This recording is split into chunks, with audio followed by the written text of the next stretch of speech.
جب کوئی مشکل پیش آتی ہے تو تعویذ گنڈے کرنے لگتے ہیں، کسی مزار کے پاس جاتے ہیں، کچھ دوسرے پیروں فقیروں کے پاس چلے جاتے ہیں، یہاں پر ہمارا قدم ڈگمگا جاتے ہیں تو اللہ تعالیٰ فرماتے کیا ہے، ایاک نستعین، مجھ سے مدد مانگو، تو اللہ تعالیٰ فرماتے ہیں اہدنا الصراط المستقیم، میں تمہیں سیدھا راستہ دکھاؤں گا، تو میری طرف آؤ پکے اس کے ساتھ، خلوص کے ساتھ، میں تمہیں راستہ دکھاؤں گا۔ وہ راستہ کیا ہے؟ قرآن و سنت کا۔ تو اللہ تعالیٰ نے سورہ فاتحہ کے بعد پورا قرآن ہمیں تھما دیا کہ لو اس کو پڑھو، اس کو سمجھو، اس میں تمہیں پتہ چلے گا نعمتیں کس پہ میں نے نازل کی، پیغمبروں کے اوپر، صدیقین کے اوپر، شہداء کے اوپر، کن کے اوپر غضب کیا، ان سے بچو، ویسے کام نہ کرنا، کون گمراہ ہو گئے، ضالین ہو گئے، ان جیسا کام نہ کرنا۔ تو اللہ تعالیٰ نے ہمیں یہاں پہ بتایا، اللہ تعالیٰ فرماتے ہیں ان سے جنگ کرو یہاں تک کہ فتنہ باقی نہ رہے اور دین اللہ کے لیے ہو جائے، پھر اگر وہ باز آ جائیں تو ظالموں کے اوپر کسی طرح کی دسترازی نہ کی جائے گی۔ الشہر الحرام بالشہر الحرام والحرمات قصاص، ماہ حرام میں جنگ کا بدلہ ماہ حرام میں ہی ہوگا اور تمام حرمتوں میں بدلے کی یہی برابری کی صورت ہوگی، لہٰذا اگر کوئی تم پر زیادتی کرے تو تم بھی اس پر اتنی ہی زیادتی کر سکتے ہو جتنی اس نے تم پر کی ہے، اور اللہ تعالیٰ سے ڈرتے رہو اور یہ جان لو اللہ تعالیٰ ڈرنے والوں کے ساتھ ہوتا ہے، یعنی اللہ کا ڈر ہوگا تو تم کسی پر زیادتی نہیں کرو گے۔ یہاں پہ دیکھیں اللہ تعالیٰ نے فرمایا الشہر الحرام بالشہر الحرام، حرام بدلے حرام، ماہ حرام میں جنگ کا بدلہ ماہ حرام میں ہی ہوگا۔ یہاں پر حرام مہینوں کا ذکر کیا گیا ہے، اس کا مطلب کیا ہے؟ اس کا مطلب ہے حرمت والے مہینے، ایسے حرام کا مطلب ہے اس میں لڑائی جھگڑا حرام ہے، فساد کرنا حرام ہے۔ یہ 4 مہینے ہوتے ہیں، ذی القعدہ، ذی الحج، محرم اور رجب۔ یہ اس وقت سے حرام ہے جب سے یہ کائنات بنی ہے، جب سے اللہ تعالیٰ نے زمین و آسمان اور سورج چاند رات دن بنائے ہیں، 12 مہینے بنائے ہیں، اس وقت سے یہ حرام ہے۔ ہم لوگ یہ نہ سمجھیں کہ یہ اللہ کے رسول کے آنے کے بعد حرام، یہ پہلے سے ہی حرام ہے، ان میں لڑائی جھگڑا فساد سب کچھ کرنا حرام ہے۔ تو اللہ تعالیٰ فرما رہے ہیں اگر تم سے ان حرام مہینوں میں کوئی لڑائی جھگڑا کرتا ہے تو پھر تم اتنا ہی بدلہ لو جتنا اس نے تمہارے پر زیادتی کی ہے۔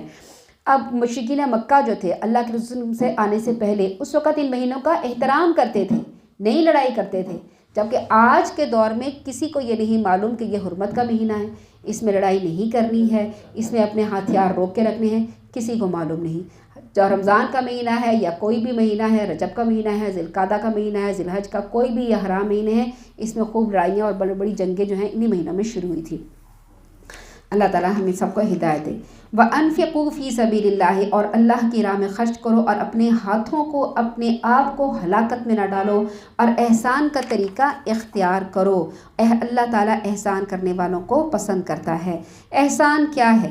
حدیث میں ہے کہ جبریل علیہ السلام جب تمام صحابہ کے سامنے اجنبی صورت میں آپ صلی اللہ علیہ وسلم کے پاس آئے اور آپ صلی اللہ علیہ وسلم سے پوچھا احسان کیا ہے، تو آپ نے جواب دیا احسان یہ ہے تو اللہ کی اس طرح عبادت کرے جیسے تو اسے دیکھ رہا ہے، اور اگر تجھ سے یہ نہ ہو سکے تو کم از کم یہ سمجھے کہ اللہ تو تجھے دیکھ رہا ہے۔ یعنی ہم نے اللہ کی عبادت احسان کے درجے پہ کرنے کی کوشش کرنی ہے، اس کی نیت کرنی ہے۔ جب نماز میں کھڑے ہوں تو یہ احساس اپنے دل میں لائیں میں اللہ کو دیکھ رہی ہوں، لیکن کوئی شبیہ اسی وقت شیطان لے کے آئے گا تو کیا کرنا ہے؟ ہم نے اس شبیہ کو دھتکار دینا ہے، اس شبیہ کو پھٹکار دینا ہے، کیونکہ اللہ کی کوئی شبیہ نہیں ہے، لیس کمثلہ شیء، اللہ تعالیٰ کسی بھی مثال کے مطابق نہیں۔ جب ہم یہ تصور اختیار کرنے لگتے ہیں تو یقیناً شیطان ہمارے ذہن میں طرح طرح کے شبہات اور وسوسے ڈالتا ہے، اور یہیں پر بڑے بڑے وسوسے ڈالتا ہے۔ جو کمزور لوگ ہوتے ہیں وہ ڈر جاتے ہیں اور کہتے ہیں میں نماز نہیں پڑھوں گی، مجھے تو بڑے خطرناک قسم کے وسوسے آتے ہیں۔ تو خطرناک قسم کے وسوسے اسی وقت آتے ہیں جب آپ کے اندر ایمان خوب پکا اور مضبوط ہونے لگتا ہے، آپ نماز اس درجے میں پڑھنے لگتے ہیں جب احسان کا درجہ ہوتا ہے، جس میں آپ اللہ تعالیٰ کو دیکھ رہے ہوتے ہیں۔ لیکن جب یہ درجہ نہ حاصل ہو سکے تو اپنے دل کو یہ کہیں کہ اللہ تعالیٰ تو مجھے دیکھ رہا ہے، اللہ تعالیٰ تو زمانے اور مکان سے پاک ہے، اس کے لیے آنا جانا اور یہ سب کچھ رکاوٹیں نہیں ہیں، وہ ہمیں بالکل سامنے دیکھ رہا ہے، ہماری باتیں سن رہا ہے، تو اللہ تعالیٰ یقیناً میری نماز بھی دیکھ رہا ہوگا۔ پھر یہ بھی اپنے دل میں سوچے کہ میرے ساتھ میرا دل بھی نماز پڑھ رہا ہے۔ ہوتا یہ ہے کہ جب ہم نماز پڑھتے ہیں اللہ اکبر کہہ کے زبان سے تو ہم بول رہے ہوتے ہیں، دل ہمارا اور ہی باتیں کر رہا ہوتا ہے، ہمارا دل اور باتوں میں مشغول ہو جاتا ہے۔ اب کھانا پکانا ہے، اب افطاری کرنا ہے، اب سحری میں کیا پکانا ہے، اب بچے کو اٹھانا ہے، اب یہ کرنا ہے، اب بازار جانا ہے۔ یہ تمام باتیں ہمارا دل علیحدہ باتیں کرنا شروع کر دیتا ہے اور ہمارا نماز میں دل نہیں لگتا. تو ہم نے کیا کرنا ہے؟ اپنے دل کو کہنا ہے اے دل تو نے میرے ساتھ اللہ کی نماز پڑھنی ہے میرے ساتھ اللہ کی عبادت کرنی ہے. اور اپنے دل کو بار بار کہیں نماز مسلسل جہاد ہے. جب شیطان بہکائے اپنے دل کو کہیں کہ میں اپنے دل سے نماز پڑھ رہی ہوں. اے اللہ دل میں کہیں کہ میں اللہ کے سامنے کھڑی ہوں. جب شیطان بہکائے میں مستقل اللہ کے سامنے جھک رہی ہوں، میں اللہ کے سامنے جھک رہی ہوں، رکوع اللہ کے سامنے کر رہی ہوں، سجدہ اللہ کے سامنے، میں نے اللہ کے قدموں میں سر رکھ دیا. یعنی یہ سوچ مستقل اپنے اندر لے کے آئیں تو وسوسوں سے جان چھٹے گی اور پھر کیا ہوگا؟ دل لگے گا نماز. تو آپ کی یہ نماز مستقل جہاد بن جائے گی. 5 درجے ہوتے ہیں جو نمازی کے ہوتے ہیں. پہلا تو نمازی پڑھا نماز، نہ اسے یہ پتہ کتنی رکعتیں پڑھی ہیں، نہ اسے یہ پتہ میں نے کیا پڑھا ہے، سلام پھیر لیا تو پتہ ہی نہیں چلا میں نے کیا پڑھا ہے. ایسی نمازی رد کر دی جائے گی، ایکسیپٹ نہیں کی جائے گی. پھر کچھ نمازی جو ہوتے ہیں ان کو مطلب سمجھ میں آ رہا ہوتا ہے، وہ سمجھ رہے ہوتے ہیں کہ ہم کیا پڑھ رہے ہیں، تھوڑا سا ان کی توجہ ہوتی ہے. پھر تیسرے نمبر پہ نمازی جو ہوتے ہیں وہ کیا کرتے ہیں؟ مستقل شیطان کے ساتھ جہاد کر رہے ہوتے ہیں. شیطان یہاں بیٹھ کر پھونکارتا ہے، ہمارے دل میں سون ڈال کے پھونکے مارتا ہے اور طرح طرح کے وسوسے ڈالتا ہے. جب بہت زیادہ وسوسے آئیں تو 3 دفعہ اعوذ باللہ من الشیطان الرجیم پڑھ کے اور بائیں طرف ایسے تھتکار دینا چاہیے تو شیطان وہاں سے بھاگ جاتا ہے. مستقل جو بندہ یوں جہاد کرتا رہتا ہے، ہٹاتا رہتا ہے اپنے خیال کو، کہتا رہتا ہے میں اللہ کے سامنے کھڑا ہوں، میں اللہ کو دیکھ رہا ہوں یا اللہ مجھے دیکھ رہا ہے، ایسی نمازی کی نماز جو ہے وہ قبول کی جائے گی، اس کے گناہ معاف کر دیے جائیں گے. پھر ایک نماز ہوتا ہے احسان کا درجہ، کہ جس میں بندہ جو ہے نا اپنے دل کو اللہ تعالیٰ کے آگے جھکا دیتا ہے، اس کا دل بھی اللہ تعالیٰ کے آگے نماز پڑھتا ہے، وہ دل کی آنکھوں سے اللہ تعالیٰ کا دیدار کرتا ہے. ایسی نماز جو ہوتی ہے وہ صدیقین، نبیوں کی اور بہت نیک لوگوں کی نماز ہوتی ہے. لیکن اگر ہم تیسرے درجے کی نماز کی کوشش کریں گے نا تو پہلے درجے سے ذرا ہی آگے جائیں گے. کوشش کریں، اپنی نیت رکھیں ہم احسان کے درجے پہ نماز پڑھیں، تو پھر جا کے ہماری تیسری یا چوتھے درجے کی نماز ہوگی. تو اللہ تعالیٰ سے دعا کیا کریں، جب نماز پڑھا کریں اللہ اکبر کہیں میں اللہ کے سامنے جا رہی ہوں. مستقل اپنے آپ کو شیطان کے ساتھ جہاد میں رکھا کریں. اللہ تعالیٰ کا وعدہ ہے کہ جو میری طرف بڑھے گا میں اسے ضرور قبول کروں گا. پھر اللہ تعالیٰ آگے فرما رہے ہیں اگر اللہ کے خوشنودی کے لیے حج اور عمرے کی نیت کرو تو اسے پورا کرو، اور اگر کہیں گھر جاؤ تو جو قربانی تمہیں میسر آ سکے وہی کر دو، اور اپنے سر اس وقت تک نہ مونڈو جب تک قربانی اپنے ٹھکانے پہ نہ پہنچ جائے، مگر جو شخص مریض ہو یا اس کے سر میں کچھ تکلیف ہو تو سر منڈا سکتا ہے، بشرطیہ کہ روزوں سے یا صدقے سے یا قربانی سے اس کا فدیہ ادا کرے. پھر جب تمہیں امن نصیب ہو جائے تو تم حج سے پہلے مکہ پہنچ سکو، تو جو شخص حج کا زمانے آنے تک عمرہ کرنے کا فائدہ اٹھانا چاہے قربانی کرے جو اسے میسر آ سکے، اور اگر میسر نہ آئی تو 3 روزے تو ایام حج میں رکھے، 7 گھر واپس پہنچ کر یہ کل 10 روزے ہو جائیں گے. یہ حکم ان لوگوں کے لیے ہے جو مسجد الحرام مکہ کے باشندے نہ ہوں. اب یہاں پر بہت سی باتیں بتائی گئی ہیں، یہاں پہ مختلف قسم کے حج کے طریقے بتائے گئے ہیں کہ کیسے کرنا ہے. مثلاً ایک شخص نے، اب یہ ہوتا ہے نا کہ جب اللہ کی خوشنودی کے لیے حج اور عمرے کی نیت کرو تو اسے پورا کرو. اگر آپ نے نیت کر لی ہے اور آپ پہنچ گئے ایئرپورٹ پہ، آپ نے ایئرپورٹ سے فلائٹ میں بیٹھ گئے ہیں اور آپ نے نیت کر لی ہے اور جہاز اڑ چلا، پھر چلا ہوا کہ جہاز جو ہے نا وہ اڑتے اڑتے اس کا پیٹرول ختم ہو گیا یا کوئی اور بات ہو گئی یا کرونا ہو گیا یا پھر آپ کا ویزا ہی ایسا ہو گیا کہ آپ کو، جیسے بعض اوقات ہوتا ہے نا جب کرونا آیا تھا تو جب ایئرپورٹ پہ دوسرے ملک پہنچے تھے وہ کہتے تھے کہ آپ کی ویکسین نہیں ہوئی، ویکسین کا کارڈ نہیں، آپ نہیں جا سکتے. بہت سی وجوہات کی بنا پر روک لیا جاتا ہے. صرف پرانے زمانے میں کوئی قبیلے میں آ کے دشمن نہیں روکتے تھے، آج کے زمانے میں بھی کوئی مختلف صورتیں ہو سکتی ہیں کیونکہ قرآن جو ہے وہ قیامت تک کے لیے، قرآن کے احکامات قیامت تک کے لیے، ہمیں اسی قرآن کی آیتوں سے اپنے آنے والے جو مسئلے ہیں ان کا حل. اب اگر ایئرپورٹ پہ روک لیا تو کیا کریں گے؟ آپ نیت کر کے چلے تھے، آپ نے نیت کر لی تھی تو کیا ہوگا؟ آپ وہاں سے تو لوٹ جائیں گے واپس. آپ نے اس کا پھر جو قضا ہے لازمی کرنی ہوگی. عمرہ اگر عمرے کی نیت کر کے گئے تھے اور آپ کو واپس کر دیا گیا کسی وجہ سے تو آپ نے بعد میں وہ شرائط پوری کرنے کے بعد عمرہ لازمی کرنا ہے. حج کے لیے جا رہے تھے، حج میں آپ کو واپس کر دیا گیا تو آپ نے حج کی شرائط پورا کر کے دوبارہ وہ حج لازمی کرنا. تو اللہ تعالیٰ فرما رہے ہیں اگر اللہ کی خوشنودی کے لیے حج اور عمرہ کیا ہے، نیت کیا تو اسے پورا کرو. اگر کہیں گھر جاؤ تو جو قربانی تمہیں میسر آئے، اگر گھر جاؤ تو تمہیں جو قربانی میسر آئے وہی کر دو. گھر جاؤ کا کیا مطلب ہے کہ آپ نے احرام باندھا تو اب اسے پورا کرنا لازم ہے. جو کسی مجبوری کی وجہ سے وہ حج نہیں کر سکا تو بھی اس کو قربانی دینی ہوگی. یعنی حج کرنے کے لیے گئے ہیں، راستے میں آپ کو ایئرپورٹ پہ روک لیا، کرونا ہے، آپ نے نیت کر لی تھی، اب آپ وہیں پہ قربانی کے پیسے اپنے بھیجوائیں گے کہ وہ مینا میں جا کے قربانی کرتے، پھر آپ وہاں سے لوٹ سکیں گے.